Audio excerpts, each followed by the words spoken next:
జై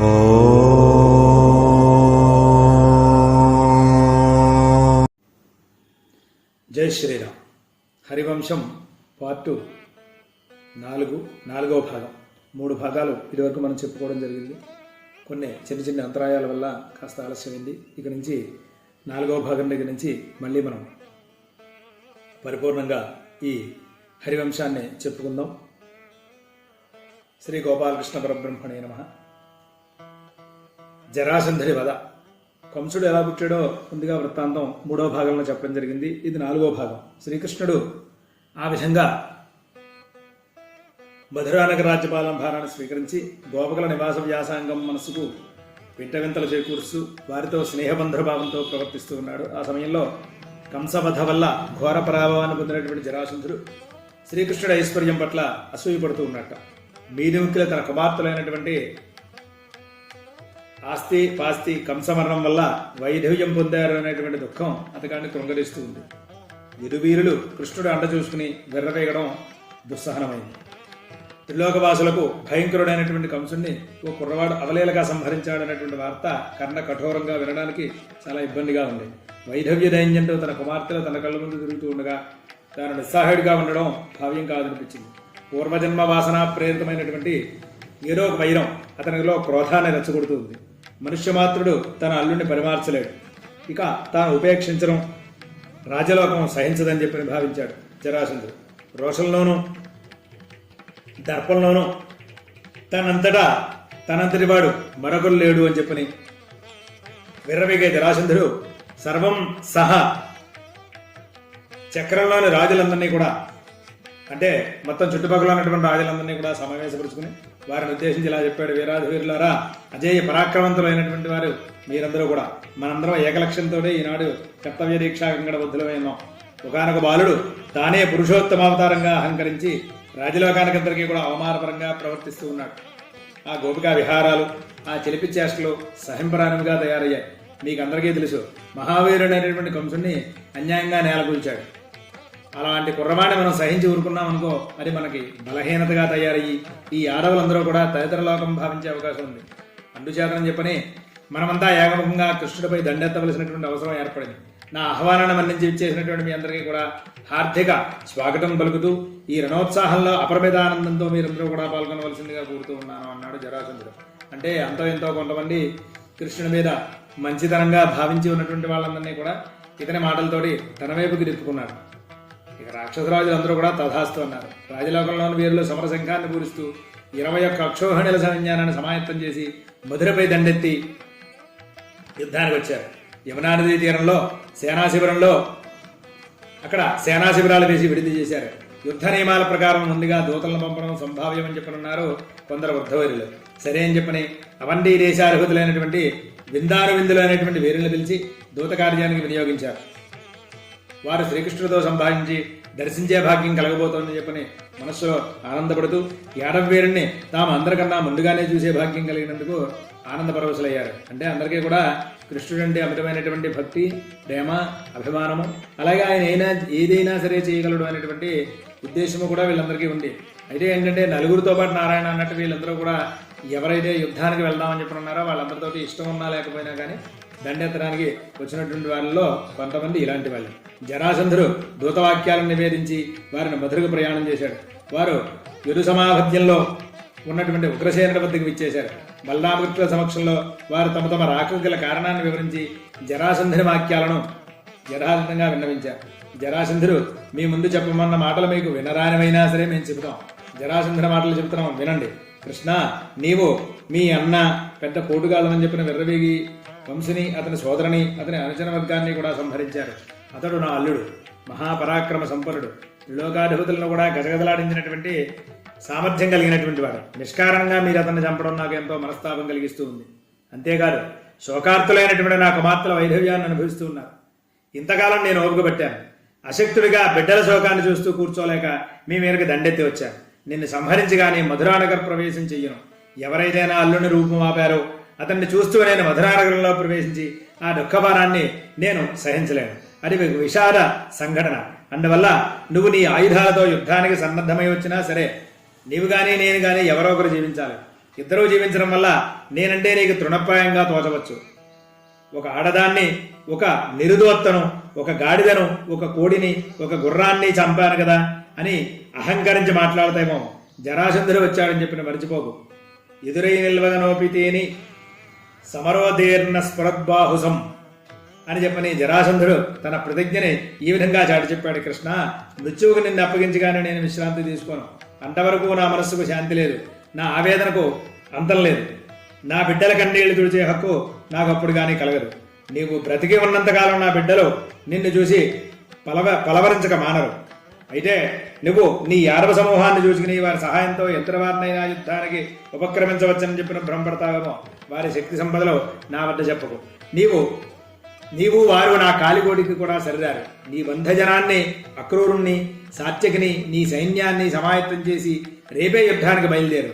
నీ యుద్ధం నీ జీవిత భవితవ్యాన్ని లేదా నీ ఆయుర్బలాన్ని తేల్చి చెప్పగలదు.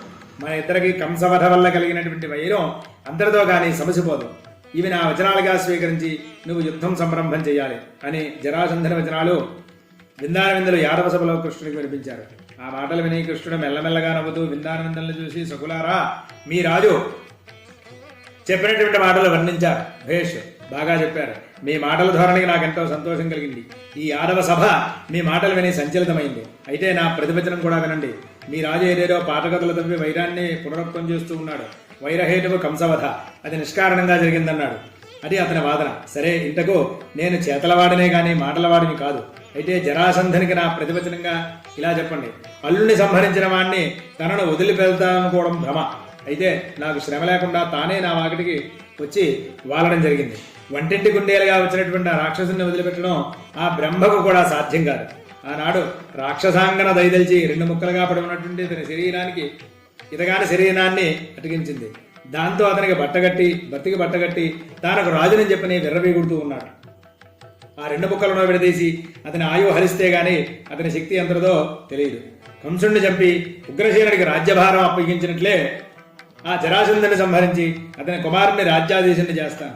ఈ వాక్యాలను మీ రాజు కలిగించి యుద్ధానికి సన్నద్ధంగా ఉండమని చెప్పి హెచ్చరించండి.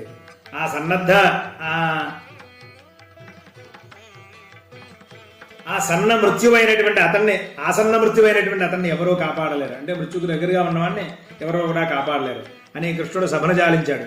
సభలోని వారంతా జరాసంధుని మాటలు, కృష్ణుని మాటలు విని యుద్ధం తప్పదని చెప్పిన తలపోశారు. దుర్మార్గుడు అయినటువంటి జరాసంధుని వల్ల కృష్ణునికి ఏ ఆపద కలుగుతుందో అని చెప్పిన భయభ్రాంతులయ్యారు ఇరువీరులు. ఉగ్రసేనుడు 50 వీరులను ప్రత్యేకంగా పిలిచి కర్తవ్యచింత చేశాడు.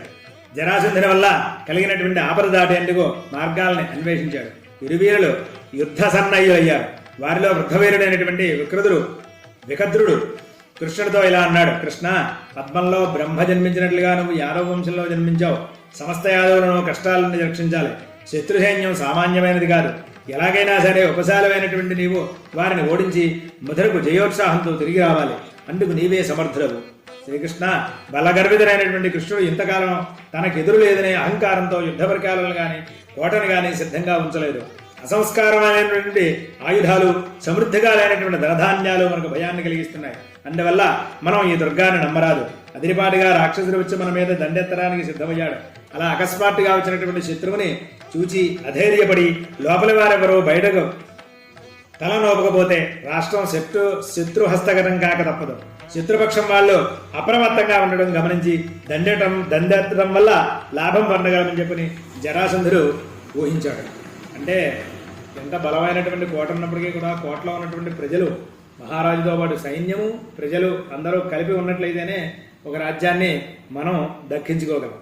ఈవేళ మన హైందవ సాంప్రదాయం మీద ఉన్నటువంటి పరిస్థితి కూడా ఆ విధంగానే ఉంది. అనేక రకాలైనటువంటి ధూర్తులైనటువంటి ప్రజలు అనేక రకాలైనటువంటి మాటలతోటి మన హైందవ సాంప్రదాయాన్ని బొట్టు పెట్టుకుంటే ఇలా ఉంటుందని, విభూతి పెట్టుకుంటే ఇలా ఉంటుందని, లేదా పంచకట్టు కట్టుకుంటే ఇలా ఉంటుందని, మీకు బాగా చాదస్తం ఎక్కువని చెప్పని వివాహం దగ్గర నుంచి ప్రతిదాన్ని కూడా కామెంట్ చేయడం, దాన్ని మనం ఎవరు కూడా ఇలా కాదు అలా అని చెప్పని తెగించి చెప్పకపోవడం వల్ల మనలో మనకే ఇబ్బంది కలిగి ఇంకొకరికి అవకాశాన్ని ఇచ్చి మన హైందవ సాంప్రదాయాన్ని అలాగే మన దేశాన్ని కూడా జారవిడ్చుకునేటువంటి సమయం వచ్చింది కనుక ఇప్పుడు ఈ కథలో మధ్యలో నేను మీకు అందరికీ చేసుకున్నటువంటి ప్రత్యేకమైనటువంటి విన్నపం ఏంటంటే వీలైనంత మటుకు మన సాంప్రదాయాల్ని కాపాడండి. వేరే వాళ్ళకి అనుగుణంగా వేరే మతస్థులు కానీ వేరే ఉన్నటువంటి వాళ్ళతో కానీ మన్ని నిందించే వారితో కానీ స్నేహం చేయకండి. జాగ్రత్తగా ఉండండి. మన ఆడవారిని, మన సాంప్రదాయాన్ని, మన దేశాన్ని కాపాడమని చెప్పని చేతులెత్తి ప్రతి ఒక్కరికి కూడా నేను నమస్కారం చేసుకుంటూ, ఆ విధంగా ఉన్నటువంటి కోట గురించి ఈయన వృద్ధుడు అయినటువంటి ఈయన చెప్తూ ఉన్నాడు. ప్రజలందరూ కలిసి రాకపోతే శత్రుహస్తంగా అక్కడ తప్పదు. శత్రుపక్షం వాళ్ళ అప్రమత్తంగా ఉండడం గమనించి దండెత్తడం వల్ల లాభం పొందగలమని చెప్పిన జరాసంధుడు ఊహించాడు. కానీ ఒక్క విషయం గుర్తించాలి. దక్షిణాపథంలో గల పర్వతాలలో వృక్షవంతము, వింధ్యము, సహ్యపర్వతము మహాదుర్గమమైనటువంటివి. పూర్వము ముచుకుందుడు, పద్మవంతుడు, సారసుడు, హరితుడు అనే 4 రాజులు శత్రుభయం పోగొట్టుకునేందుకు చాలా దుర్గాలను ఏర్పరిచారు. పడమటి సముద్రంలో దీవులు చాలా ఉన్నాయి. ఆ నలుగురిలో పెద్దవాడైనటువంటి మాధవుడు ఈ మధురాపురాన్ని పాలించాడు. అప్పటి నుండి ఈ దుర్గం అంత సురక్షితం కాదు. కాబట్టి మనం కొత్త దుర్గాలను ఆశ్రయించడం సముచితం. నీకు రోజున విధంగా చేయవలసిందని చెప్పని వృద్ధుడైనటువంటి విగత్రుడు కృష్ణుని హెచ్చరించాడు. ఆ మాటల విన్న కృష్ణుడు యాదవేరులతో ఇలా అన్నాడు. ఇరువృద్ధుని మాటలు సందర్భోచితంగా ఉన్నాయి. నేను దీనికి ఒక ఉపాయం ఆలోచించాను. నేను బలదేవ సహితంగా ఈ నగరం వెలుపలి మహాసైన్యంలో దక్షదిక్కుగా పోతాను. మేము లేకుండా చూసి ఈ కోటను ఆక్రమించుకునే ప్రయత్నం అని జరాసంధుడు మమ్మల్ని వెంబడిస్తాడు. సమర్థులైనటువంటి వీరులు తమ సాటివారైనటువంటి శత్రువులను ఎదుర్కోక తప్పకుండా శత్రువులను తప్ప ఎదుర్కొనరు. సాటిరాని వారి సాయంతో యుద్ధం చేయడానికి వాళ్ళు అంగీకరించరు. కాబట్టి నేను జరాసంధుని దారి తెప్పించే ప్రయత్నం ఆలోచించాను. ఈ యదువీరుడు చెప్పినట్లుగా మీరు వింధ్యాల పర్వతాల మీద దుర్గాలు వెతికి అక్కడ సైన్య సమీకరణ చేసి మగధపతిని ఎదిరించగల శక్తి సంపాదిద్దాము. ఒకవేళ జరాసంధుడు మా యునికి గమనించి వచ్చినా మేము బలం పుంజుకుని అతన్ని ససైన్యంగా ఎదిరించగలం. విచిత్రమైనటువంటి దుర్గాలలో వారు చిక్కుబడి ఓడిపోక తప్పదు. అలా చేయడం వల్ల అకస్మాత్తుగా దాడి చేస్తున్న ఈ మూర్ఖుడిని మనం తప్పించుకోగలుగుతాం.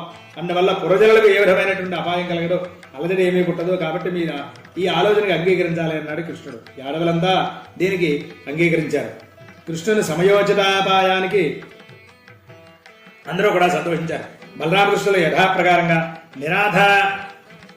నిరాయుధులైనటువంటి నిరాయుధపురం వడిలి ఏ విధమైనటువంటి అనుమానం కలిగిన రీతిలో ఇలా అన్నారు. ఓ మగధరాజా, నానా దేశాధీశులను సమకూర్చుకుని మధుర సమీపానికి మీరు ఇచ్చేసినటువంటి కారణం ఏమిటో సెలవు ఉండి మీరు వచ్చిన కార్యం సానుకూలంగా చేయడం మా కర్తవ్యం.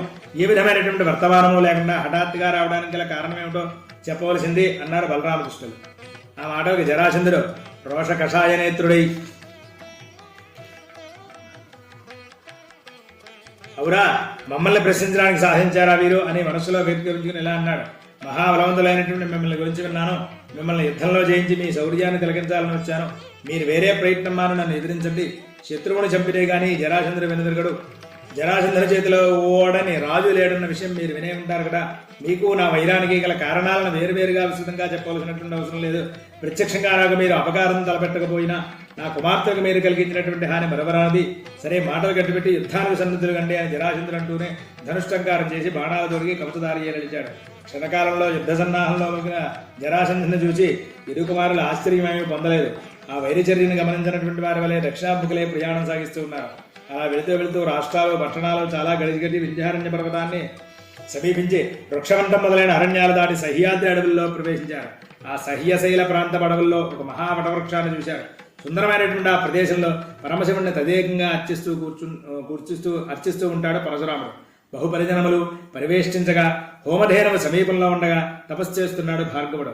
ఉరయార్క బింబ సదృశమైనటువంటి సుందరదేహం, కపిల జడలు, జపం పూర్తి చేసిన పిదప చెవులకు వేలాడుతున్న అక్షమాల, లలాటబలకంపై భజద త్రిపురంధరాలు, చంద్రాంశుండరమైనటువంటి యజ్ఞోపవీతము, మృగాజీనోత్తరీయము, నిరంతరము నియమాలతో కృషించిన శరీరము కలిగి జామదగ్రియ మహాముని ప్రకాశిస్తూ ఉన్నాడు. ఆ మహాయశుణ్ణి చూసి బలరామకృష్ణులు ఆశ్చర్యపరవశులై సాష్టాంగ ప్రణామం చేశారు. శ్రీకృష్ణుడు సాంజలబుద్ధుడై ఇలా అన్నాడు. మహర్షి భార్గవరామ, విద్వద్గుణరూప శోభిజనుడిగా లోకాలు నిన్ను ప్రశంసిస్తూ ఉన్నాయి. యతివరులలో శ్రేష్ఠులు మీరు. మీ ప్రభావాలు భవ్యములు. సహ్యాద్రి పర్వతానికి మీరు ఇచ్చేసిన చరిత్ర అమోఘమైనటువంటిది అని శ్రీకృష్ణుడు పరశురాముణ్ణి ఇంకా ఇలా పొగుడుతూ ఉన్నాడు. నీ పరశువు మాతృకంఠాన్ని ఉత్తరించడంలో సందేహించలేదు.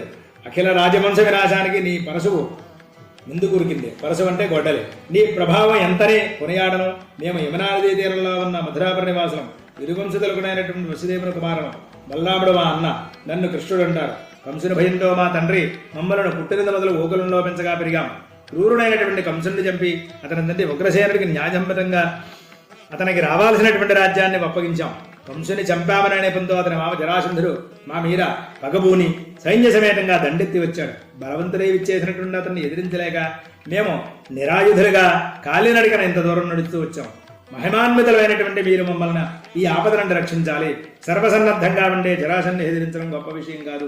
సంసిద్ధంగా లేని సమయంలో ఆ దుష్టుడు దండెత్తాడు. ఇప్పుడు మా కర్తవ్యాన్ని మీరు బోధించాలన్నాడు శ్రీకృష్ణుడు.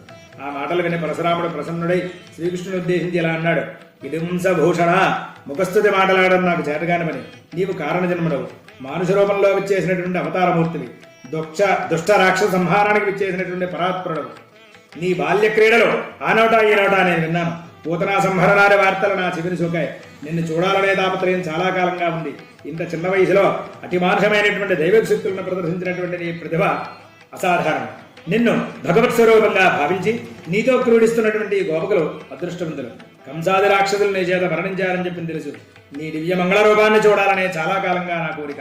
ఈనాడు నా మనోరథ సిద్ధి కలిగింది. ఈ జరాసంధుని వల్ల మీకు కలగబోయే అవకాశం ఊహించాను. మీరు ఇక్కడికి వస్తారని జ్ఞాననేత్రంతో తెలుసుకున్నాను. ఇది ఒక మహద్భాగ్యంగా భావిస్తూ ఉన్నాను. మీకు మేలు చేకూర్చే అవకాశం నాకు లభిస్తుందనే ఇక్కడ నిలిచాను. మీరు దక్షిణ దిక్కుగా బయలుదేరి రావడం జరాసంధుడు చూశాడు కాబట్టి అతను కూడా ఇక్కడికి వస్తాడు.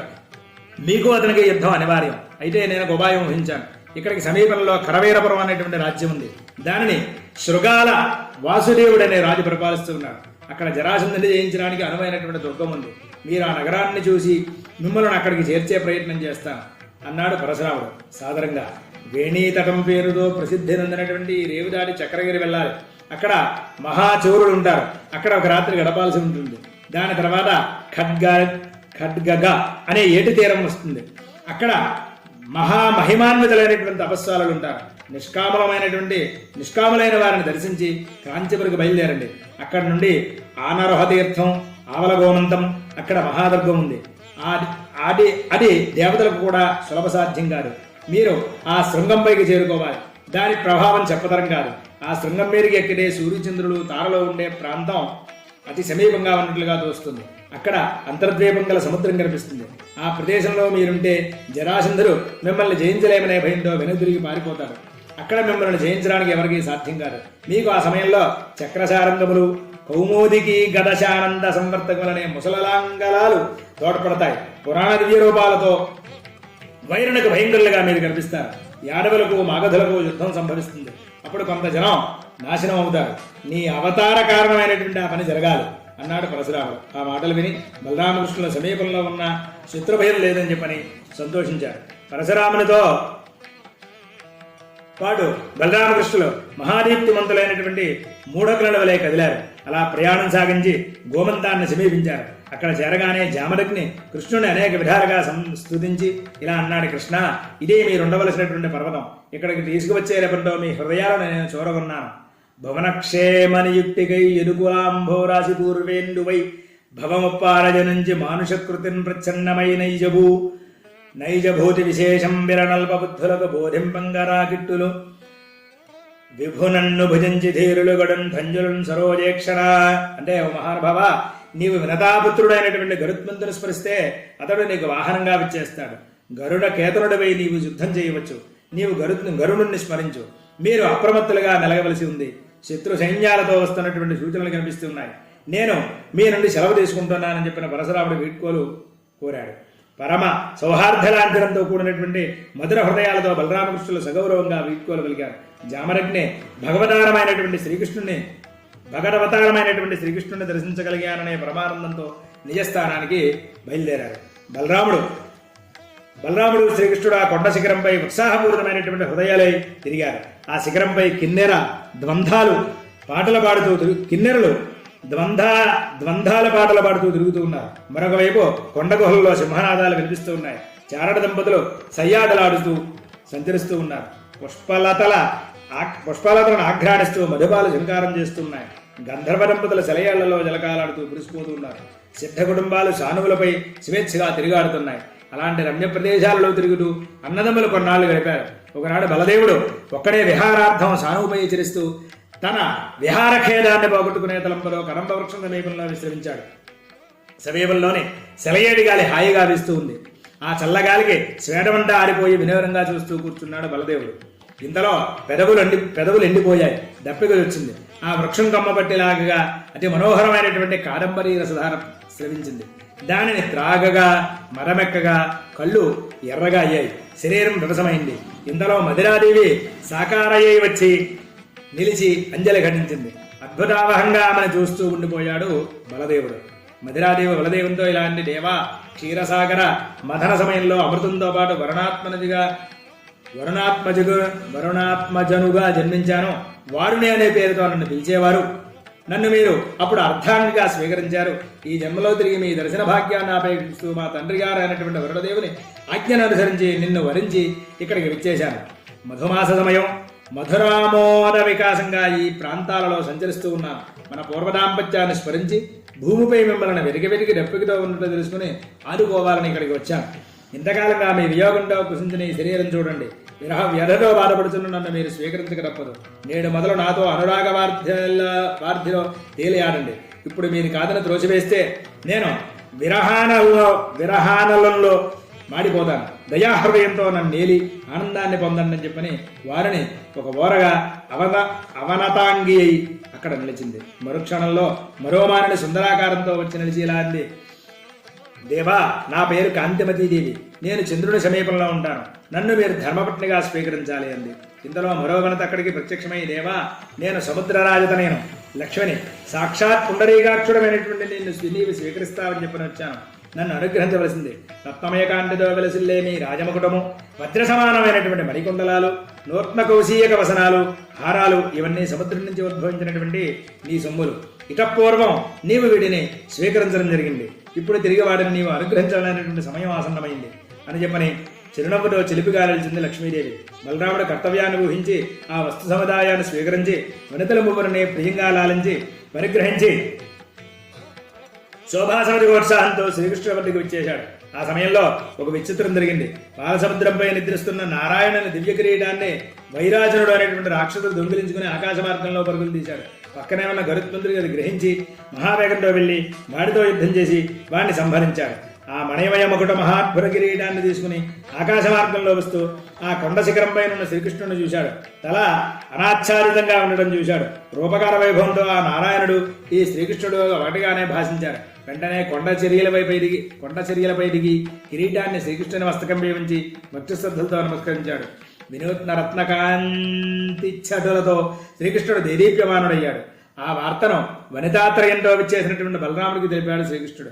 భక్తి శ్రద్ధలతో తనకు కిరీటాన్ని అర్పించినటువంటి గరుడుని అభినందించాడు. బలదేవుడితో అనురాగ హృదయ ఇలా అన్నాడు శ్రీకృష్ణుడు. సోదరా, విధి ప్రేరణ వల్ల నీకు నాకు ఈ విధంగా అలంకారాలు కిరీటాలు లభించడం వరాభం. దీని వెనక లోకవాసులైనటువంటి వారి సంకల్పం ఉంది. మనం ఈ అవతారంలో చేయవలసినటువంటి దుష్ట సంహారం చేసి భూభారాన్ని తగ్గించాలి. దానికి వేగిరిస్తున్నారు. ఇలా అన్నదమ్ములు మాట్లాడుకుంటూ ఉండడంలో దూరం నుంచి ఏదో ఘోష వినిపించింది. క్రమంగా అది సేనా సమూహం యొక్క ఘోషగా తెలియవచ్చింది. మేఘనేశ్వరంతో సమానమైనటువంటి శంఖారామం వచ్చింది. శత్రు సమూహంతో జరాసంధుడు విచ్చేస్తున్నాడు అనేటువంటి జాడలు తెలిసాయి. శ్రీకృష్ణుడు అన్నకు ఆ వర్తమానం తెలిపి యుద్ధ సన్నద్ధంగా అన్నాడు. మనం వీరందరినీ కూడా సంహరించవలసినటువంటి సమయం ఆసన్నమైంది అన్నాడు. ఇంతలో శత్రు సైన్య ఘోష ఒక మృతగా వినిపించింది. రథ గజ త్వరగా పరాదిదలంతో శత్రు సైన్య సముద్రం ఉప్పొంగి జలార్ణవమైనట్లుగా కొండపై జన సముదాయం కనిపించింది. ఆ సైన్యానికి అందరికీ కూడా ముందు జరాసంధ సేనాధిపైనటువంటి ఏకలవ్యుడు నిలిచాడు. అంత మహోగ్రమైనటువంటి సమరోత్సాహంతో నేనే గోపాల బాలుడిద్దరినీ సంహరిస్తానని చెప్పిన హుంకరించి మాట్లాడుతున్నాడు. తమ రాజుగారి వద్ద పంతాల పలుకుతూ అహంకరించి భాషిస్తున్నాడు ఏకలవ్యుడు. తన రథంపై సమస్త ఆయుధాలు బాణాలు సేకరించుకుని రణోత్సాహి అయినాడు. సైన్యమంతా తమ విడుదలలో విశ్రమించిన తర్వాత జరాసంధుడు సమస్త రాజలోకాన్ని చేరవలిచి గంభీరంగా ఇలా ఆజ్ఞాపించాడు. రాజాధిరాజులారా, ఈ కొండ దుర్గమమైంది. ఈ పర్వతంపై యాదవులున్నారని చెప్పి తెలిసింది. కాబట్టి మనం ఈటెలు, శలకట్టెలు, బాణాలు ప్రయోగించి శత్రువులను ఎదిరించడం ముఖ్యం. ఇక్కడ ఉన్నటువంటి మృగపక్షజాలం అంతా మనకు శత్రు సమానం. కాబట్టి నిర్దాక్ష్యంగా సంహరించండి. అయితే ఈ పర్వతాన్ని ఎక్కడానికి వివిధ భాగాలను ప్రకటిస్తూ ఉన్నాను. దానిని అనుసరించి నడవండి. ఈ రాజలోకంలో మద్రపతి, కాళింగుడు, చీకితాన బాహిలికులు, కాశ్మీర ఉభయైనటువంటి గోవర్ధనుడు మొదలైన వారంతా పర్వత దిగ్భాగాన్ని అధిరోహించండి. పౌండ్రుడు, శ్రాముడు, రుక్మి, సూర్యాక్షుడు, ద్రుపదుడు, విందాన విందులు, విరాటుడు, భూరిశ్రవసుడు, త్రికర్తరాజాధిపతి మొదలైన వారు ఉత్తర పార్శ్వానికి బయలుదేరండి. ఉలూకుడు, ఏకలవ్యుడు, శాల్వ కౌశికులు, వామదేవుడు తూర్పు దిక్కును ఆక్రమిస్తారు. చేతి రాజాలతో నేను పర్వత దక్షిణ దిగ్భాగంగా ప్రయాణిస్తాను. వారు వీరనేమ శిక్షలు లేకుండా, చిన్న పెద్ద తారతమ్యం లేకుండా, గదలతోనూ గుణపాలతోనూ ముసలాలతోనూ కొండను పిండి చేసి శత్రువును భయపడేలా చేసి కృతార్థులమవుదాం. అప్పుడు కానీ మన దీక్ష విరమించం అని జరాసంధుడు గంభీర ఉపన్యాసాన్ని చేశాడు. ఆ మాటలు విని శిశుపాలుడు ఇలా అన్నాడు: శౌర్యాధిక సంపన్న, నీవు పన్నిన వ్యూహం దుర్భేద్యమైనదే కానీ మనం సంఖ్యాబలంలో వారికంటే చాలా ఎక్కువ. మనం ఎక్కువ మందిని వారిద్దరిపై పడుట నీతిగాడు. దైవబలం వారికి ఎక్కువ. వారు బాలుదని చెప్పిన భ్రమపడరాదు. ఈ పర్వతంపై చిక్కుకున్నటువంటి వారిని దుర్గంలో బంధించినట్లుగా చేయడం ఉపాయంగా చూస్తోంది. వారు పర్వతం మీద దాక్కునేలా చేస్తే తమంత తామే కూడు నీరు లేక మరణించక తప్పరు. ఇందుకు నాకు ఒక సులువైన ఉపాయం తట్టింది. ఈ కొండ చుట్టూ అగ్నిని రగిల్చి వదిలామంటే దానికి ప్రతి విధానం లేక అగ్నిలో చిక్కుని మాడిపోతారు. ఇది ఒక్కటే వారిని మట్టు పెట్టడానికి తగిన ఉపాయం అనిపిస్తోందన్నాడు చేదిరాజు శిశుపాలుడు. రాజులంతా సలహా అంగీకరించారు. జరాసంధుడు మౌనంగా తలుపాడు. రాజుగారు ఆజ్ఞగా భావించి సైనికులు పరుక్షణంలో అగ్ని రగిల్చారు. ఎండిన మ్రానులు పొదలు తెచ్చి గాలివాటంలో ఉంచి నిప్పు పుట్టించారు.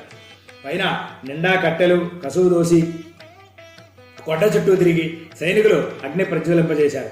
వాయువు తోడుకాగా కార్చిచ్చు పర్వతమంతా ఆక్రమించింది. నాలుగలు జాజాగ్ని పర్వతమంతా వెలిసినటువంటి వృక్షాతని బూడిద చేసింది. పర్వతంపై ఉన్న సంయమివరులు సమాధ్యవస్థలో నిలిచి అగ్నిబాధ తప్పించుకున్నారు. ఆ పర్వతంపై సంచరిస్తున్నటువంటి సిద్ధ విద్యాధర దంపతులు పొగల సెగల తప్పించుకు తిరుగుతున్నారు. విమానాల్లో సంచరిస్తున్నటువంటి స్త్రీ జనాల నేత్రాలు ఆ పొగకు అశ్రుసిక్తాలయ్యాయి. మహోద్ధృతంగా అగ్ని విజృంభించింది. అన్ని దిక్కుల్లోనే జీవకోటి ఆక్రోశించింది. పర్వతాలు పగిలి శైలతటాలు పడి ప్రచండ ధ్వనులు చుట్టుముట్టాయి. చెమచమ చిటపట ధ్వనులు అతిశయించి లోకానికందరికీ కూడా భయోత్పాదాన్ని కలిగిస్తూ ఉన్నారు. ఆ సమీపంలోని అరణ్యమంతా కూడా మసి అయిపోయింది. గోమండ పర్వతమంతా కూడా కకలావికలమైపోయింది. ఈ అగ్నిపాతాళానికి చొచ్చుకుని పోయి పర్వతం వేళ్లు సైన్యంగా నుగ్గు చేసేటట్లుగా ఆకాశ మార్గంలో వెళ్తూ చూసినటువంటి సిద్ధాచనులు తలపోశారు. ఆ మహాగ్ని సందోహానికి భయపడి జరాసంధుని సైన్యమంతా అర్ధకోశ దూరంలో ఆగిపోయి హాహాకారాలు చేస్తోంది. బలరామకృష్ణుడు ఎంత చూస్తూ నిల్చున్నాడు. అప్పుడు శ్రీకృష్ణుడితో బలదేవుడు ఇలా అన్నాడు: మాధవ, మన వలన ఈ మహోత్పాదాలన్నీ కలుగుతున్నాయి. సమస్త జంతుజాలం భీతావహమై పరుగులు తీసి అగ్నిహాతుకైపోతుంది. ఈ ఆపదను మనం పరిహరించలేక ఊరపు చూస్తూ కూర్చోవడం భావ్యం కాదు. అలా తటస్థంగా ఉంటే అపకీర్తి పాలవుతాం. కాబట్టి ఈ పర్వతంపై జరుగుతున్నటువంటి దారుణాన్ని సహించరాదు. దీనికి అందరికీ కూడా కారణభూతుడా దుష్ట జరాసంధుడు. వాణ్ణి నా బాహుబలంతో జయించి నీకు సంతోషం కలిగిస్తానన్నాడు బలరాముడు. వెంటనే వాసుదేవాగ్రజుడు జరాసంధాది రాజమధ్యంలోకి లభించాడు. అన్ననధరించి వాసుదేవుడు మందస్ఫురం చేస్తూ రాజలోకం మధ్య ఉరిగాడు. వారిద్దరూ కూడా బలంగా తొక్కడం వల్ల గోమంత పర్వతం పాతాళానికి కుంగిపోయింది. అక్కడ జలాల వల్ల అగ్నిజిచ్చు చల్లార్చబడింది. ఈ హఠాత్ పరిణామానికి సైన్యమంతా కూడా భయభ్రాంతులయ్యారు. అతిసాహసవంతులైనటువంటి ఎదుగుశోరాలు శత్రు సైన్యాన్ని చెల్లాచెదరు చేసి బాహుప్రహారాలతో శత్రువ్యూహాన్ని చీల్చిచెల్లాడారు. వారు విక్రమం క్రమం మహాద్భుతంగా చూస్తున్నారు.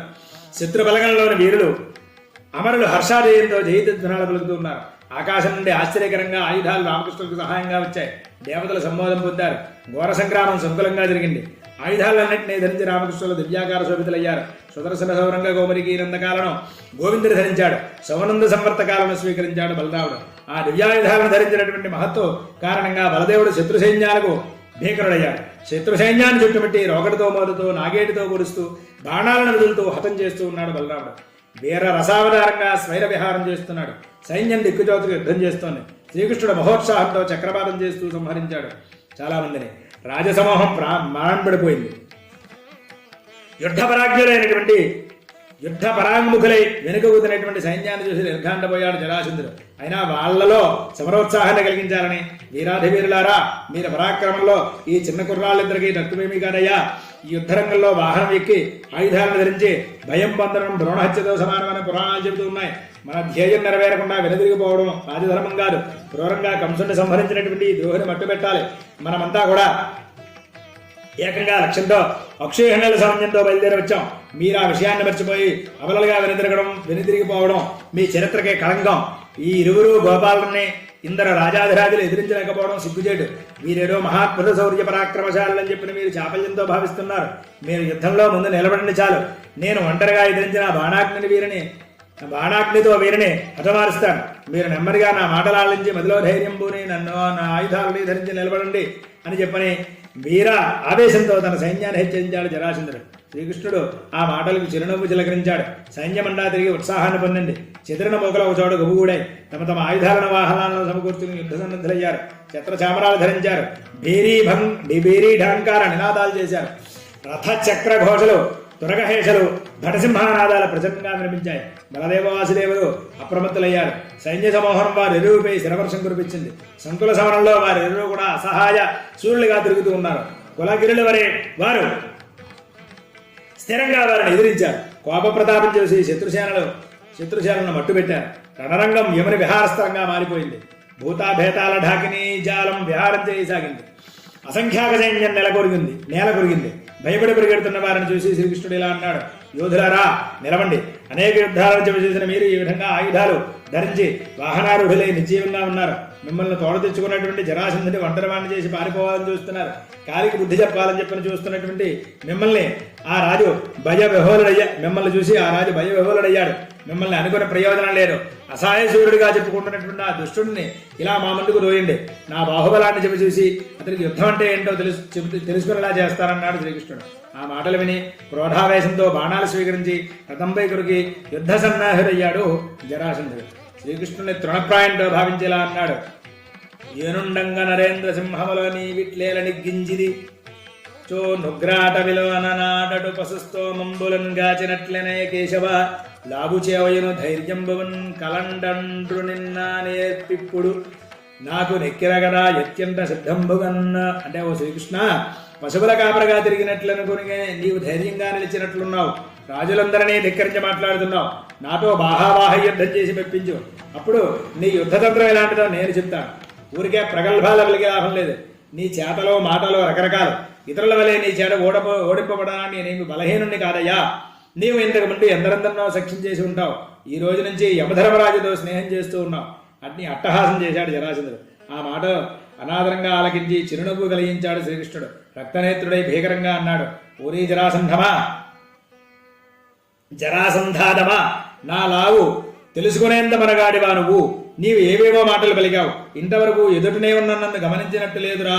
యుద్ధానికి సిద్ధంగా ఉన్నాను. రా, సూర్యులకు రెత్త మాటలు పనికిరావు.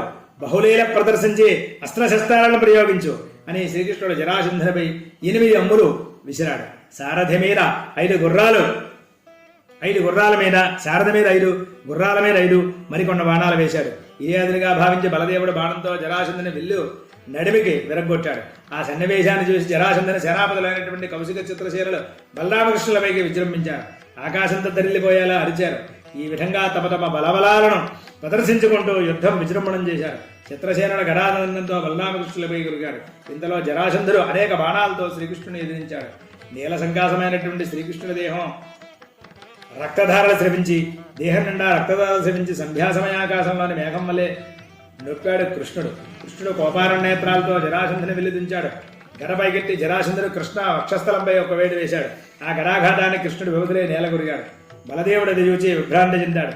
గోవిందుడు మరణించాడని చెప్పి భావించి శత్రుసైన్యం జయదేధ్వనాలు చేసింది. ఆ హాహాకారాలతో బలుడు క్రోధావేశపూరితుడై ముసలం ఒక చేతితో గద ఒక చేతితో ధరించి జరాసంధునిపై కొరికి మూర్ఛిల్లపజేశాడు.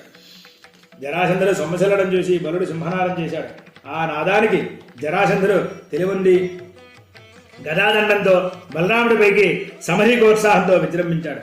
ముష్టిఘాతాలతో అతన్ని బాగా నొప్పించాడు. ఆ వేటలకు బలుడు మూర్ఛ పొందాడు. ఆకాశంలో దేవతలు భయభ్రాంతులయ్యారు. ఇంతలో కృష్ణుడు తెలివుండి యుద్ధానికి సిద్ధమయ్యాడు. మరికొంతసేపటికి బలుడు కూడా మూర్ఛ నుండి మేల్కొన్నాడు. ఎదుట నిలిచినటువంటి జరాసంధుని చూసి మహాక్రోధావేశంతో పైకి ఉరకబోగా దరదుడు అనేటువంటి వాడు అడ్డు వచ్చాడు. వాణ్ణి స్కందపీఠం మీద నాగలికి దల్చి కిట్టి పదగునీల పోరగీల పండంగా కడిమీదికి చిమ్రోగాళుల గలయ గ్రుమ్మి చదిపి నెత్తురు మెదడును చెదర చంపే. ఆ విధంగా జరాసంధుని వక్షంలోనూ రాజలోకాన్ని భేదావహం చేశాడు బలుడు. ఆ భయంకర సన్నివేశాన్ని చూసి రాజలోకం పరారైపోయింది. ఆ సమయంలో కృష్ణుడు క్రోధ రభసంతో కౌముదితో బయలుదేరాడు. జరాసంధని పిడికడ పొడిచి అరచేతితో చరుపు తెరిచాడు.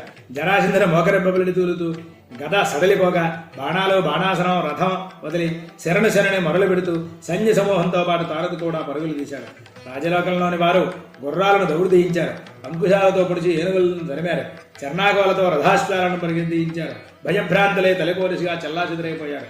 బ్రతుకు జీవుడా అని చెప్పి ప్రాణాలతో బయటపడినందుకు సంతోషించారు. ప్రాణాలు దక్కించుకున్నామని చెప్పి సంబరపడ్డారు. జరాసంధనే వైపు చూడకుండా వారి వారు తమ తమ నగరాలకు చేరుకున్నారు. ఆ జయోత్సాహ సూచకంగా కృష్ణుడు పాంచజన్యం పూజించాడు. ఆ శంఖానాదం ఆకాశాన్ని అందుకుని దేవతలంతా కూడా ప్రమోదితులయ్యారు. సిద్ధ సాధ్యముని లోకం ఆనందించారు. సంకర్షణుడు హర్షోత్సాహంతో సింహనాదం చేశాడు. ఈ విధంగా విజయలక్ష్మిని స్వీకరించారు అన్నదమ్ములు. మానుష రూపాలను తిరిగి ధరించి కొన్నాళ్ళు గోమంట పర్వతంపై విహరించారు. యుద్ధరంగం నుంచి రాజులంతో వెనుతిరిగిపోగా చీదిరాజు అనేటువంటి దుమఘోషుడు అనేటువంటి వాడు శ్రీకృష్ణుల వద్దకు సైన్య సమేతంగా వచ్చి ఇలా అన్నాడు: గోవిందా, నేను చేదు దేశాధీనైనటువంటి దమఘోషుణ్ణి, మీ మేనత్త మగన్నే. వీడు శిశుపాలుడు నాకు కుమారుడు. మీ యాదవ వంశంతో మాకు చిరకాలం బాంధవ్యం ఉంది. మూర్ఖుడైనటువంటి జరాసంధుడు నా మాటల వెనక మీపై దండెత్తి వచ్చాడు. అతన్ని నేను ఎన్ని రకాలుగా నిర్ణయించినా వినలేదు. అతన్ని ఈనాటి నుంచి ప్రత్యేకించి నీ పక్షాన నిలుద్దామని వచ్చాను. జరాసంధుడు మిక్కిలి బలవంతుడు. ఈ అవమానాన్ని అతను మనసులో ఉంచుకుని ఈనాడికైనా నీ మీదకి దండెత్తి రావచ్చు. ఏదో ఒక ద్రోహం నీకు తలపెట్టవచ్చు. నీవు అప్రమత్తులవే ఉండాలి. ఈ పర్వతం అనుకూల ప్రదేశం కాదు. ఈ యుద్ధంలో వర్ణించిన వారి శవాలతో భీకరంగా మారిపోయింది. కుత్సితమైనటువంటి ప్రదేశంలో ఇంకా ఉండకూడదు. ఇక్కడికి సమీపంలో కరవేరపురం ఉంది. శృగాల వాసుదేవుడు దానికి అధిపతి. వాడు నీతో మత్స్యరంగలవాడు. వాడిని అణిచివేయాలి. మీకు యుద్ధ రంగంలో సహాయంగా ఇవిగో ఈ 2 రథాలు స్వీకరించండి. వీటికి పూజించినటువంటి అశ్వాలు మహావేగంగా పరుగు తీస్తాయి. మీకు అనుకూలంగా వర్తిస్తాయని అన్నాడు శిశుపాల జనకుడు. ఆ మాటలకు ప్రియం పొందినటువంటి ఎదురంతుడు వారిని సబహుమానంగా సపక్షంలోకి తన పక్షంలోకి ఆహ్వానించేలా అన్నాడు: మహారాజా, చుట్టరికపు ప్రేమతో నీవు వాత్సల్యంతో మాట్లాడావు. నువ్వు చెప్పినట్లుగా మేము జరాసంధని వల్ల ప్రమాదాన్ని ఊహిస్తూ ఉన్నాము. మీ వంటి వారి అండదండలతో మేము ఎంతటి పనులైనా చేయగలం. మా బాహుబల పరాక్రమాన్ని నీవు తిలకించావు. మేము ఎన్ని యుద్ధాలైనా నిర్వహించగలమని చెప్పి తెలుసుకున్నావు కదా. ఈ చక్రంతోనూ బలరాముని ముసలంతోనూ ప్రతిపక్షుల మస్తకాలను ఉత్తరించడం సులభం అన్నాడు కృష్ణుడు. ఆ రథాలపై ఎక్కి దమఘోషుని సైన్యాలతో ప్రయాణం సాగించారు. 2 రోజుల ప్రయాణానంతరం 3వ రోజు ఉదయానికి కరవేరపురం సమీపంలో విడిది చేశారు. యుద్ధ నియమం ప్రకారం ఉండగా శృగాల వాసుదేవుడికి వర్తమానం పంపించారు. యుద్ధానికి సిద్ధంగమ్మని హెచ్చరించారు. ఆ రాజు కన్నులెర్రజేసి ఆ క్షణమే సైన్యాలను సమీకరించుకుని యుద్ధానికి బయలుదేరాడు. ఇతపూర్వం తన నియమాలకు మెచ్చి సూర్యభగవాన్ ఇచ్చినటువంటి హేమరత్నమైనటువంటి రథాన్ని అధిరోహించి మహోత్సాహంతో వచ్చాడు. ఆ సమయంలో బలరామకృష్ణులు ఎలా ఉన్నారంటే: లయకాలంబన ప్రాణజాతము ననాలస్యంబుమై మృంగవే దియుత గ్రోత్థది రోజు దండధరుమాకిన్వచ్చు దుర్వారణి. ఆ శృగాల వాసుదేవుని చూసి అన్నదమ్ములందరూ సంభ్రమం పొంది క్షణకాలం నిశ్చేష్టులై ఎలా ఉన్నారంటే, కృష్ణుడు రథాన్ని శృగాల వాసుదేవుడు రథానికి ఎదురుగా నిలిచాడు. అంతా బహోధృతంగా కనిపిస్తున్నటువంటి కూడా చూసి శృగాలుడు రభసంగా రథంపై కూర్చుని యుద్ధాన్ని నిర్వహించాడు. ఇద్దరు వాసుదేవులకు యుద్ధం జరుగుతుందంటే దేవతలు ఆశ్చర్యంగా చూస్తూ ఉన్నారు. లక్షలాది శరాలతో శృగాలుడు కృష్ణుణ్ణి నొప్పిస్తూ ఉన్నాడు. కృష్ణుడు అపరమిత శస్త్రాలతో అతన్ని బాధిస్తూ ఉన్నాడు. వారుణ వాయువాస్త్రాలను శృగాలుడు ప్రయోగిస్తే ఆగ్నేయాస్త్రాదుల్ని ప్రయోగించాడు కృష్ణుడు. యమరుద్రాస్త్రాలకు ప్రతిగా ఆ అస్త్రాలనే ప్రయోగిస్తూ ఇద్దరు కూడా ప్రతిభాప్రస్త్రంగా యుద్ధం చేస్తూ ఉన్నారు. అస్త్ర ప్రయోగ నైపుణ్యం, శస్త్రసంధాన కౌశలం అమోఘంగా ఉన్నాయి. అస్త్రానికి శస్త్రానికి తేడా కొంతమంది మనసుల్లో ఉండవచ్చు. మంత్రపూర్వకంగా ఏ గడ్డి పరకనైనా తీసుకుని ప్రయోగిస్తే అది అస్త్రంగా పనిచేస్తుంది. అది కేవలం మంత్రోచ్చారణ బలం మీద ఆధారపడి ఉంటుంది. దానికి ప్రత్యేకించి ఆయుధాలు ఏమీ అక్కర్లేదు. అందుచేతని చెప్పనే తపస్సు చేయాలి అని చెప్పంటారు. తపస్సు చేసినటువంటి మహాముని మనం చాలా కథల్లో చూస్తూ ఉంటాం.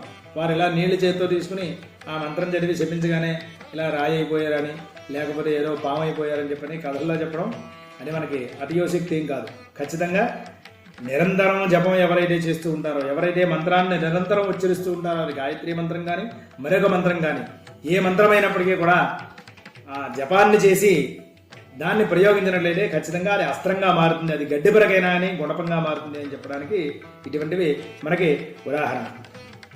మంత్రపూర్వకంగా ఏ గడ్డిపరకనైనా తీసుకుని ప్రయోగిస్తే అది అస్త్రంగా పనిచేస్తుంది. అది కేవలం మంత్రోచ్చారణ బలం మీద ఆధారపడి ఉంటుంది. దానికి ప్రత్యేకించి ఆయుధాలు ఏమీ అక్కర్లేదు.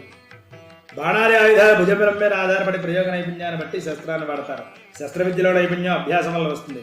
అంటే భుజం మీద బాణం ఉండొచ్చు, తీసివేయడానికి వీటికి శస్త్రం వేసే దాంట్లో నైపుణ్యం ఉన్నట్లయితేనే ఈ బాణం గురి తప్పకుండా అవతల వాడిని శత్రువుని ఛేదిస్తుంది, లేదంటే పక్కకి వెళ్ళిపోవడం జరుగుతుంది. ఇది అభ్యాసం వల్ల వస్తుంది. గురి తప్పకుండా లక్ష్యాన్ని ఛేదించడానికి బాగా అభ్యాసం కావాలి. బాణాన్ని వేయడం అని కానీ ఆయుధాన్ని వేయడం అని కానీ అంటారు. ఆ భేదం కూడా గమనించాలి. గాంధీవం శివుడి నెత్తి మీద వేశాడు అర్జునుడు, గాంధీవంతో బాణాలు వేశాడు. ఇది తేడా.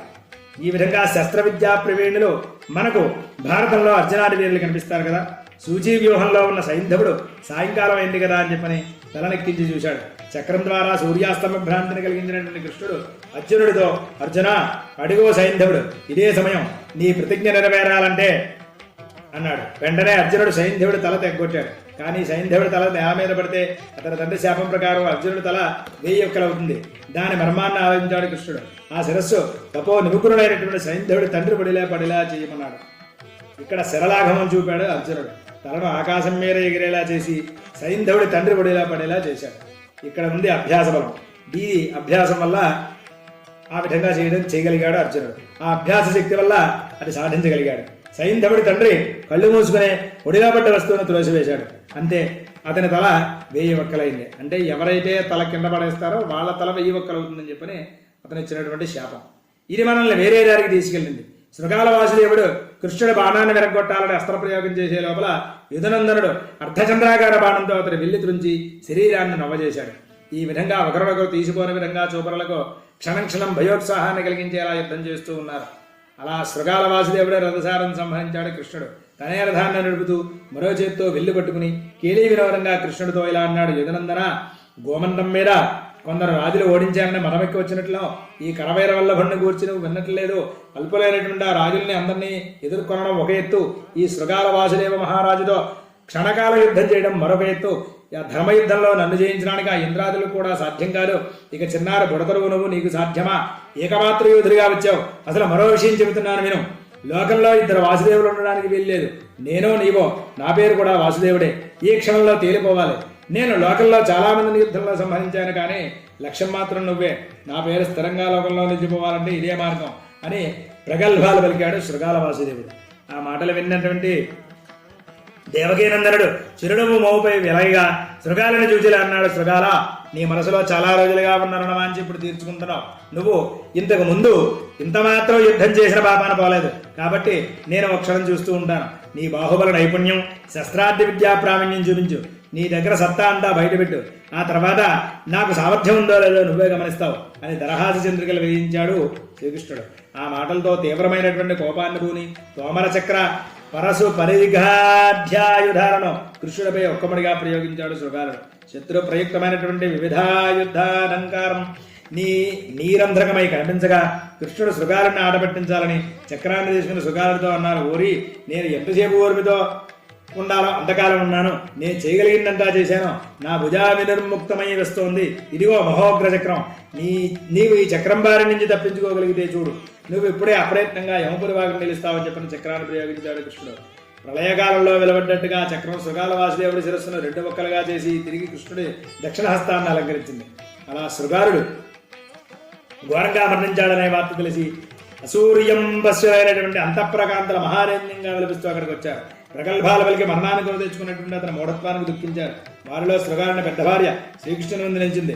శృగారుని కుమారుడైనటువంటి చక్రదేవుణ్ణి కృష్ణుడి పాదాలపై పడి నమస్కరించమంది. మాటలు రావడం లేదు, వ్యవసరాలే విలపించింది.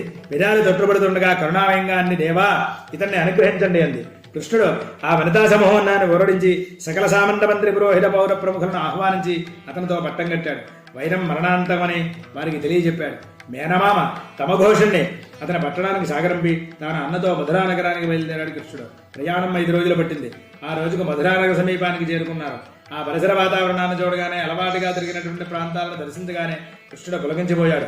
ఆ సంబరంలో పాంచజన్యాన్ని గట్టిగా పూరించాడు. శ్రీకృష్ణుడి పాంచజన్య స్వరం విని యాదవులు ఆనంద కోలాహలం చేశారు. ఎన్నో నాళ్లుగా శ్రీకృష్ణుని చూడని విరహంలో వారు వెగుతూ ఉన్నారు. పాంచజన్యం కృష్ణుడి వర్తమానం తెలిపింది. ఉగ్రసేనుడు మరగజారూఢుడై ముందునడుగా పురోహితుల వేదమంత్ర ఘోష సాగా పౌరజనాలతో అన్నదమ్ములకు స్వాగతం సత్కారాలను అందించడానికి విచ్చేశారు యాదవులు. మంగళవాద్యనాదం దిక్కులు పెక్కడలేగా యదువీరులు ముందు నడిచారు.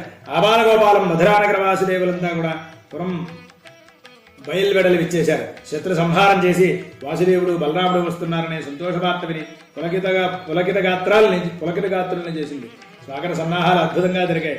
స్త్రీజనం శ్రీకృష్ణుడికి శేషలు జల్లారు.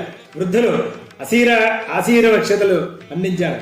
యువతులు కృష్ణుని ముక్తమోహన శరీరాన్ని తనివి తీరా దర్శించి వండిమాగర కీర్తనల వారి చెవులకు మరింత ఆనందాన్ని చేకూర్చాయి. వీణులగింపుగా కనులకు సంపుగా తిలకిస్తూ అన్నదమ్ముల మధురాయ నగరాన్ని ప్రవేశించారు. దేవతా సమూహ మధ్యంలో ఉన్నటువంటి ఇంద్రుని వలె ఇనుమధ్యంలో శ్రీకృష్ణుడు ప్రకాశిస్తూ వసుదేవుని ఇంటికి వెళ్ళాడు. రామకృష్ణుల్ని కౌగిలించి ఆనందించాడు తండ్రి. వారికి వేల దీవెనలు ఇచ్చారు పెద్దలు. ఆ మహోత్సవ సమయాన్ని చెప్పాలంటే దీనుడు గాని, మలినుడు గాని, అలంకార రహితుడు గాని, అసంతుష్టుడు గాని, ఉత్సాహ రహితుడు గాని లేరని చెప్పాలి. ఆ విధంగా సమస్త జనులు పరమ కళ్యాణ భరితోత్సాహులయ్యారు. ఆ విధంగా జరాసంధుడు పరాజయాన్ని పొంది తన నగరానికి వెళ్ళి అక్కడ ఉన్నాడే కానీ నిద్ర పట్టలేదు. తాడిత భుజంగం వలె సెగలు పొగలు కక్కుతూ ఉన్నాడు. మనశ్శాంతి లేకపోయింది. తన జీవితంలో ఇలాంటి ప్రతిఘటనలో ఉంటుందని చెప్పని ఏనాడు కూడా ఊహించగలడు. అందున ఒక చిన్న కుర్రవాడి చేతిలో తన పరాభవాన్ని పొందడం దుఃఖాన్ని నిలబడింపజేసింది. కంసుని సంహరించి తన కూతుళ్లకు వైధవ్యాన్ని కలిగించినటువంటి ఆ దుర్మార్గుడి ఆటలు కట్టించాలి. దైవం తనకు అనుకూలించలేదు. లేకుంటే పర్వతాగ్రతంలో కార్చిచ్చుకు మాడి మెసైపోవలసినటువంటి యదునందనులు నన్ను తరుము కొట్టడం ఏమిటి? అసలు వాళ్ళను కొన ప్రయోజనం లేదు. తన వెంట వచ్చిన రాజులంతా కాలికి బుద్ధి చెప్పి ముందుగానే పరుగులు తీశారు. ఇలా నిరంతర చింతామగ్రుడై జరాసంధుడు భవిష్యత్ కార్యాచరణను దృష్టిలో ఉంచుకుని రాజులందరినీ కూడా మళ్ళా ఆహ్వానించారు. రాజాధిరాజులారా, పరాక్రమోపేతులారా, ప్రతికూలంపై దైవవంతన్నేన్ పాపం బాచరింపంగను. ఆ గోపనందుల వల్ల మనకు అపకారం జరిగింది. సమిష్టిగా మనం వారిద్దరిని ఎదిరించాలి. మనకు జరిగినటువంటి అపజయం చూసి లోకులు నమ్మిపోతారు. దీనికి ప్రతిఘటన ఆలోచించకపోయినట్లయితే యాదవుల దృష్టిలో మనం చులకనైపోతాం. మనం అక్షోహణ సైన్యం ఎందుకు, మన పరాక్రమాతిశయం ఎందుకు? ఆ చిన్న బుడతలు మనల్ని తరిమి కొట్టగలిగారు. కర్తవ్యాన్ని ఆలోచించండి. ధైర్య సమిధికోత్సాహంతో మనం మధురా నగరాన్ని రెండో మారు ముట్టడించాలి. మీ శానులతో మీరు సమాయత్తం కండి. విధి అన్ని వేళలా అందరికీ అనుకూలించదు, అలానే అన్ని సమయాలలో ప్రతికూలించదు. జయాన్ని పొందడం తథ్యం. నిస్సంశయంగా నిరభ్యంతరంగా బయలుదేరండి. విజయలక్ష్మి మనల్ని వరించి తీరుతుంది. అనంత బల సమోపేతులం మనం. వారు అర్థహీనులు, సైన్యం అంతగా లేదు. మనల్ని నిరోధించడం వారికి అసలు చేత కాదు. నిస్సందేహంగా చెబుతున్నాను. వీరాగ్రేసులైనటువంటి మీరు ముందుకు రండి. విజయమో వీరస్వర్గమో తేల్చుకుందాం. విజయాన్ని స్వీకరించి వద్దాం. అలా జరాసంధుడు వారిలో శౌర్యాన్ని రంగరించిపోశాడు. అంతా తలలూపారు. కొందరు సంశయగ్రస్తులు తటపరాయిస్తున్న ఆ మహాసైన్య సమూహంలో వారి మాటలో ఎవరు కూడా వినేవారు లేకపోవడం వలన వాళ్ళని వాళ్ళు అనుసరించవలసి వచ్చింది. జరాసంధుడు అతి త్వరగా సమస్త సైన్యాలను సమీకరించుకుని బండమిత్రాది రాజపరివారంతో బయలుదేరాడు. గోమంట పర్వతం పైన పరాభూతులైనటువంటి రాజును అవమానాగ్ని దహించలేక జరాసంధుడితో బయలుదేరారు. కృష్ణద్వేషులైనటువంటి కొందరు సహజ వైరం కారణంగా అత్యధిక కోపావేశంతో ముందు ఉరికారు. అలాంటి వారిలో పౌండ్ర, కళింగ, దత్తవంక్ర, శిశుపాల, సాల్వ, రుక్మి, యవన, వేణుధారి, సౌవీర, గాంధార, త్రికర్త, భగదత్తులు అనేటువంటి రాజులున్నారు. మరికొందరు రాజులు పురాతన వైరాలను స్మరించుకున్నారు. వారిలో అంగ, వంగ, సుహ్మ, విదేహ, కాశ, కురూష, దశార్ణ, మద్ర, పాండ్యదేశ డీసులున్నారు. వారి ఉత్సాహం చెప్పనవి కాదు. 21 అక్షేహరణ సైన్యం సమకూరింది. యుద్ధ ప్రయాణ సూచకంగా భీరీనాదం పోగింది. సైన్యం ప్రవాహం ముందుకు ఉత్సాహంగా నడిచింది. కొద్ది రోజుల ప్రయాణం తర్వాత మధురానగర ఉద్యానవనాల సమీపంలో విడిది చేశారు. సైన్యాలకు శిబిరాలు వేశారు. కోలాహలంగా వారి ఆటపాటలతో కాలం గడిపారు. ఆ సైన్య కోలాహలాన్ని చూసినటువంటి వృష్టి వంశజులు కృష్ణుడికి తెలియజేశారు. యుగాంతకాలంలో సముద్రం ఉప్పొంగినట్లుగా వారి సైన్యాన్ని చూసి వారు భయభ్రాంతులయ్యారు.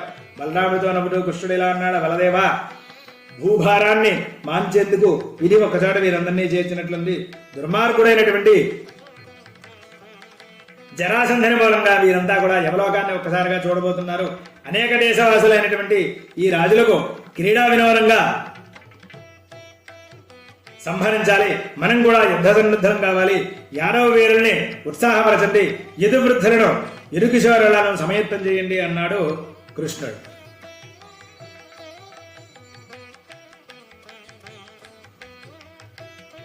యమునానదీ తీర ప్రాంతాన జరాసంధుడి సైన్యం విడుదల చేసింది. జరాసంధుడు సన్నిహిత వర్గంలోనే రాజకుమారులను పిలిపించి ఆ రాత్రి రహస్యమంతనాలు సాగించాడు.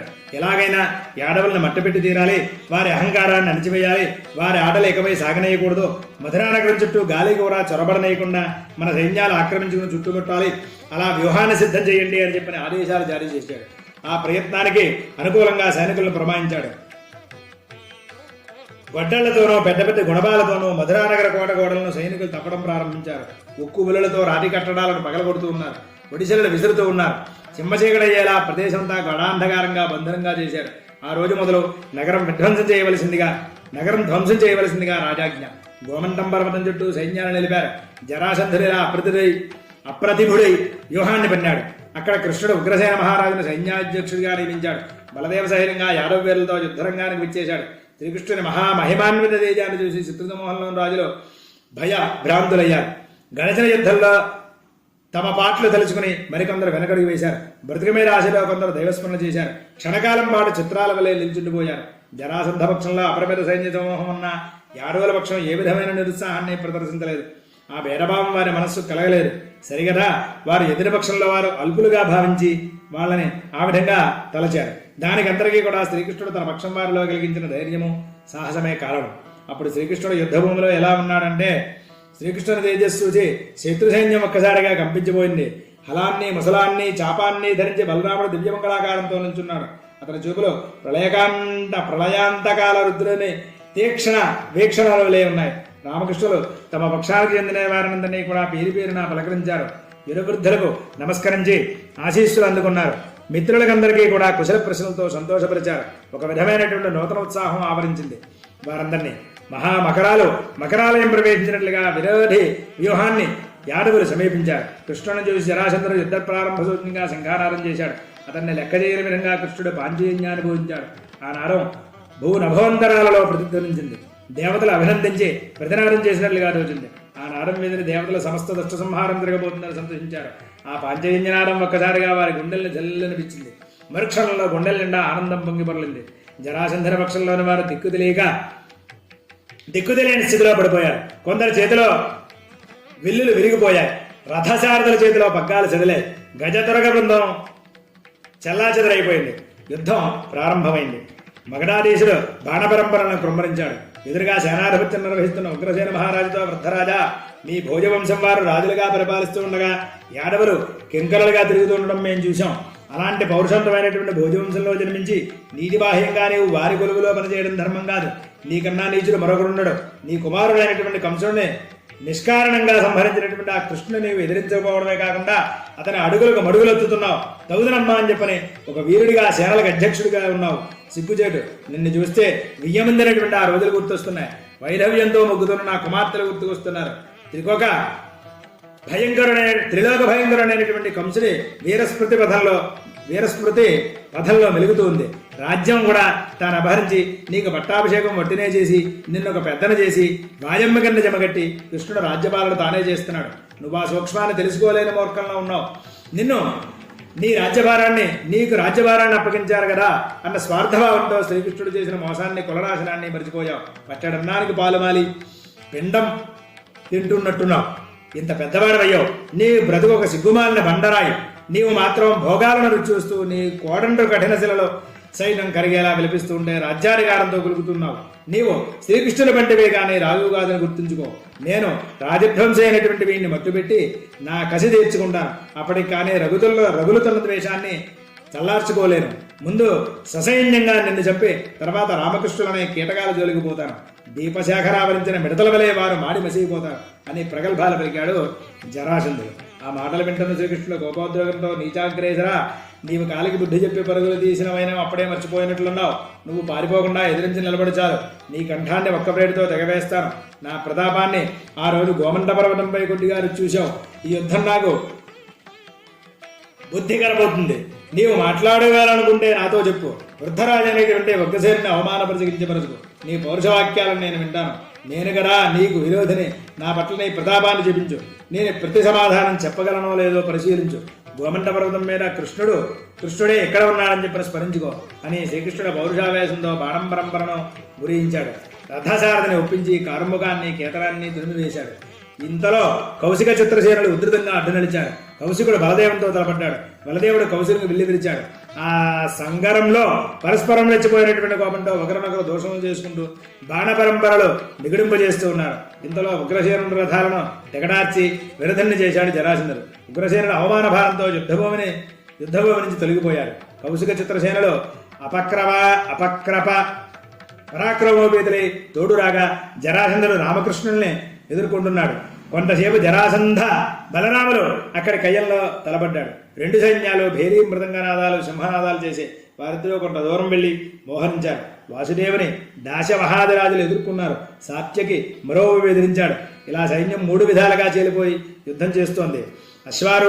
అశ్వారూఢులతోనూ గజారోహకులతోనూ రథికులతో పరాజాలం ఎదురపక్షం ఉత్సాహంగా ఇలా తలపడ్డారు. ఇరుపక్షాల శూరులు హర్షధ్వనాలు చేశారు. భీరుడు భయంతో గుండెలు పట్టుకుని నిల్చున్నారు. యమలోకవాసులు సంఖ్య క్రమక్రమంగా అధికంగా వచ్చింది. కృష్ణుడు, రుక్మిణి, ఉగ్రసేనుడు, భీష్ముకుని, వసుదేవుడు, గ్రతుని, సాత్యకి, విందానందులను, జరాసంధుడు, బలరాముని ఎదుర్కొంటూ ఉన్నారు. రుక్మి శ్రీకృష్ణుడితో తలపడి ఘోరంగా అందించాడు. రుక్మి వెళ్లి విరిచాడు కృష్ణుడు. ధనస్సు పోగొట్టుకుని రుక్మి గదాపరిగాలను చేపట్టాడు. రుక్మిని నిరాధన్ని చేశాడు కృష్ణుడు.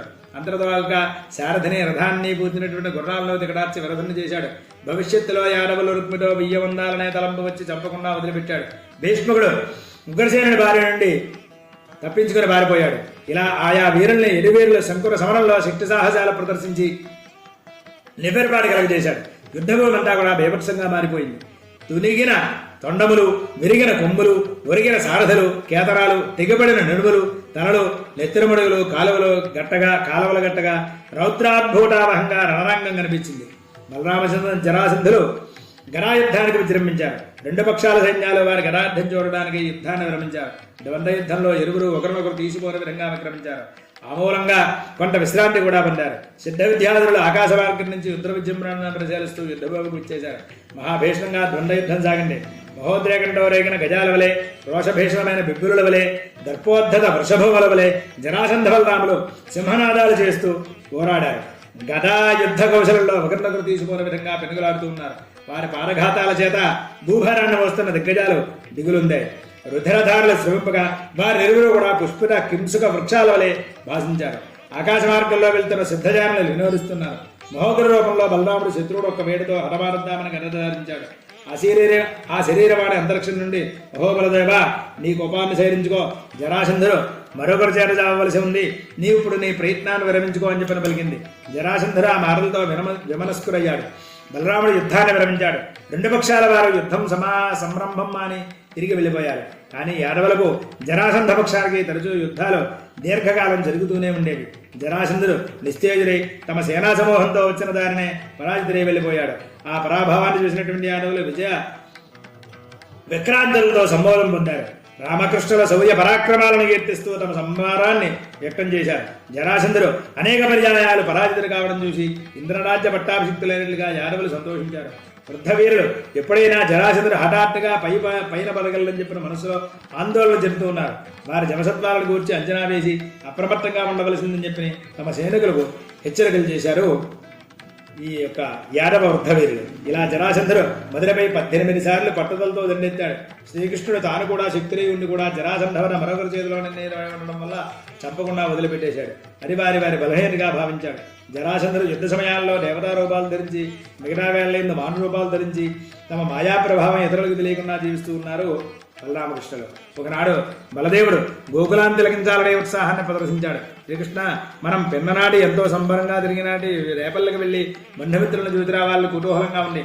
ఆ గోపజనాలను ఆ ప్రశాంత వాతావరణాన్ని తిలకించాలని చెప్పి మధురానగర వాసుల వద్ద సెలవు తీసుకుని అరణ్యాలలో సంచరించేందుకు అనుకూలమైనటువంటి వేషాన్ని ధరించి రేపల్ల చేరుకున్నాడు బలుడు. రేపల్ల వాసులు ఆ మహామునికి స్వాగతాంజలి సమర్పించారు. బంధప్రియులు బలుడిని కౌగిలించుకున్నారు. వృద్ధ దంపతులకు నమస్కరించి వేరువేర అందరినీ కుశల ప్రశ్నలతో సంతోషపరిచాడు బలుడు. గోపికలు కృష్ణుని అన్న వచ్చాడనే ప్రియ సంభాషణలు చేశారు. గోపవృద్ధులు ఇష్టాగోష్ఠిగా చేరి బలుడిని విశేషాలు అడగసాగారు. బలదేవ, కేరవంశోద్ధారుడైనటువంటి నీకు మా స్వాగతం. నిన్ను ఎన్నాళ్ళకెన్నాళ్ళకి చూశాను ఆయన, భాగ్యోదయమైనట్లుగా భావిస్తున్నాం. మా చిన్న తండ్రి శ్రీకృష్ణుడు ఎలా ఉన్నాడయ్యా? మీ ఇద్దరి వలనే కదా మా వంశానికంటే పేరు వచ్చింది. అతని అద్భుత కార్యాలు మేము కూడా వింటూ ఉన్నాం. అతని అతి మానుష శక్తులు కొన్ని చూడగలిగాం. మాకు మరో జన్మలేరయ్యా. నీవు జన్మభూమిపై ప్రేమతో ఇక్కడికి రావడం ఎంతో ఆనందదాయకం. జన్మభూమిపై పశుపక్షాది జంతుజాలానికి కూడా అభిమానం ఉంటుందంటారు. జగత్ప్రసిద్ధి పొందిన నీవు పశువుల గాచిన చోటికి వచ్చి ఈ విధంగా మమ్మల్ని అందరినీ కూడా ప్రశంసావాక్యాలతో ఉంచుతున్న మా అదృష్టం. ఆ కృష్ణయ్య ఎప్పుడు వస్తాడు బాబు? ఆ కొంటె గోపాలుణ్ణి చూడాలనే రేపల్ల తలడిల్లిపోతుంది. మీ ఇద్దరి పరాక్రమ వార్తలు కూడా క్షణక్షణం మేము తెలుసుకుంటున్నాం. చామీర ముష్టికాసులను సంహరించారు. ఆపై కంసధ్వంసం చేసి అతని తండ్రిని రాజ్యాభిషిక్తుని చేశారు. గురుపుత్రుని కోసం సముద్రంలో తిమితో యుద్ధం చేసి గెలుపొందారు. గోమండ పర్వతం మీద అనేక రాజకోటలను తరిమి కొట్టారు. శృగాల వాసుదేవుని మట్టుపెట్టారు. మధురానగరంలో మీ అద్భుత చారిత్ర మాకు ఎరుకలోనిదే. శుభప్రదమైనటువంటి మీ పల్లె ఈ వ్రేపల్ల వాసులు కీర్తి ప్రతిష్టలు పొందారు అన్నారు యదువృద్ధులు.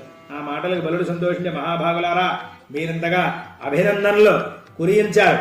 ఇవన్నీ మీ ఆశీర్వచన బలం వల్లనే కలిగాయి. మీరు ముద్దుగా పెంచారు. మీ చిర శిక్షణ వల్లే మేము పెద్దవాళ్ళమయ్యాం. మీ ఇళ్లలో సద్దిముద్దలు తిన్నాం. మీరే మాకు బుద్ధులు నేర్పారు. అలాంటి మాకు జయపరంపరగా మరొకటి ఉంటుందా? రాజరికపు సిరి ఉన్న మా ఇద్దరికి బాల్యావస్థలో పోషించిన మీరే గుర్తుకొస్తారు అని బలుడు వారితో ముచ్చరించాడు. వారు ఎంతో సంతోషించారు. బలుడిని మరీ అభినందించారు. సంతోష సూచకంగా మధురమైన మద్యాన్ని సేవించి ఇష్టమైన భక్ష్యాదులను స్వీకరించారు. వినోదంగా ఆడారు, పాడారు. తమలో ఒకడైనటువంటి యదుకిశోరం జగద్విఖ్యాతిని పొంది వచ్చినటువంటి శుభ సందర్భాన్ని వేడుకగా అందరూ జరుపుకున్నారు. ఆనందోత్సాహాల వారిలో వెల్లివిరిశాయి. నిర్జన ప్రదేశంలో గోపికా బృందంతో ఇష్టసల్లాపాలాడి మోహ పరవశుడయ్యాడు బలుడు. గోపికా వినోదయ్యి సరసల్లాపాలతో కాలక్షేపం చేశాడు బలరాముడు. ఆ సమయంలో బలరాముడు ఎలా ఉన్నాడంటే కనకపు మోకున కట్టివేసిన ఐరావతం వల్లే పుష్పమాలాంకృతుడై ఉన్నాడు. చందనపు పూల శరీరంపై ఎలా ఉందంటే కైలాసాద్రిపై నిండు వెన్నెల పరువినట్లుగా ఉంది. తారకలలో పూర్ణచంద్రుని వలె గోపీజన ప్రవేశుడైనటువంటి బలరాముడు ప్రకాశించాడు. అక్కడికి సమీపంలో కాళిందీ నందిని చూసి బలరాముడు ఇలా అన్నాడు, యమునా నది, నేనెప్పుడు నీ తోయాలలో జలక్రీడలు ఆడాలనుకుంటున్నాను. నీవే ఇలా రమ్మని ఆహ్వానించాడు. తన పిలువకు సమాధానం బాగుండడాన్ని అవమానంగా భావించి హలాయుధుడై రోషభీషణంగా కాళిందీ ఖేదనానికి పూనుకున్నాడు. నాగేటి చాలతో యమునా నది తోయాలను ఒకవైపుగా మళ్లించాడు. పాతాళలోకంలోని భుజంగ సముదాయం భయభ్రాంతమైంది. యమునా నది ఆత్మీయ వ్యాఖ్యానంతో విషణవదనయ్యి వచ్చి బలుడి ముందు నిలబడింది. శరణ బలదేవా, విష్ణుసహోదరా, నీ పాదస్పర్శ చేత నా శిరస్సు పవిత్రమైంది. నీవు నాపై కనుక వహించడం భావ్యం కాదు. శ్రీకృష్ణుడు వాకంటో ఆత్మీయుడు. స్వాభావికమైనటువంటి జాడ్యం వల్ల నీ నిర్దేశాన్ని నేను గమనించలేదు. స్త్రీల పట్ల మీ వంటి మహాత్ములు అలుకబోరడం భావ్యమా? ఏ దోషమో లేకుండా మీరు నిన్ను బృందావన మధ్యంలోనికి లాక్కుని వచ్చారు. దయా సముద్రుడైనటువంటి నా భర్త సముద్రుడు రాకుండా నేను వచ్చానని తరగలనే నవ్వులతో నన్ను ఆడిపోసుకుంటూ ఉంటారు నా సపత్నులు. నా అపచారానికి ఇంతవరకు మీరు వేసినటువంటి శిక్షాలు నాకిది అపకీర్తిదాయకమైంది. నేను తిరిగి పూర్వమార్గంలో వెళ్ళేటట్లు సెలవివ్వండి. ఈ హలాయుధాన్ని ఉపసంహరించండి అని వినమ్రతిగా తిరిగి ప్రాధేయపడింది యమున. ఆ మాటలకు బలదేవుడు చిరునవ్వు వెలిగిస్తూ, అవురా, నీవు ప్రార్థించడం వల్ల నా కోపాగ్ని కొంత చల్లారింది. నీవు మౌనం వహించినటువంటి తప్పుకు ఈ దండన చాలదు. సరే, నీ అభ్యర్థన అంగీకరించాను. ఈ విధంగా పాయిగా చేసినందువల్ల నీవు బృందావనంలో ప్రవహిస్తూ మా గోపజనులకు ఆనందాన్ని చేకూర్చు. ముఖ్య ప్రవాహం సముద్రగతమవుతుంది అన్నాడు బలరాముడు. ఆ మాటల్ని ఆశీర్వచనంగా భావించి యమునా నది సముద్రుణ్ణి ఆలింగనం చేసుకుంది. బలరాముడు కోపటోపాన్ని, కాళిందీ ఖేదనాన్ని చూసి గోపాలతో ఆశ్చర్యచకితులయ్యారు. మహాత్పర సత్యానికి ఆనందించారు. బలరాముడు కొన్నాళ్ళు గోపాలతో రేపల్లో కాలక్షేపం చేసి శ్రీకృష్ణుని చూడాలనే కుతూహలం మనస్సులో కలగ్గా యదువృద్ధుల వద్ద సెలవు తీసుకుని మధురకు వచ్చేశాడు. రేపల్లలో తాను ధరించినటువంటి ఆటవిక వేషాన్ని దాల్చి మొదటగా గోవిందుని ఇంటికి వెళ్ళాడు. ఆదరంతో పాదాలకు నమస్కరించాడు కృష్ణుడు. అన్నదమ్ములిద్దరూ కొంతసేపు ఇచ్చా మాటలు మాట్లాడుకున్న తర్వాత వసుదేవుని సన్నిధికి ఇద్దరు వెళ్ళారు. వసుదేవుడు కుమారుని దీవించి గోకులం యొక్క కుశలం తెలుసుకున్నాడు. అన్నదమ్మ ఇద్దరు కూడా చిత్ర విచిత్రాలైనటువంటి కథలు చెప్పి తండ్రిని సంతోషపరిచారు. ఇలా కొంతకాలం జరిగింది. ఇది జరాసంధ వధ. హరివంశంలోని 4వ భాగం సమాప్తం. సర్వం శ్రీకృష్ణార్పణమస్తు. జై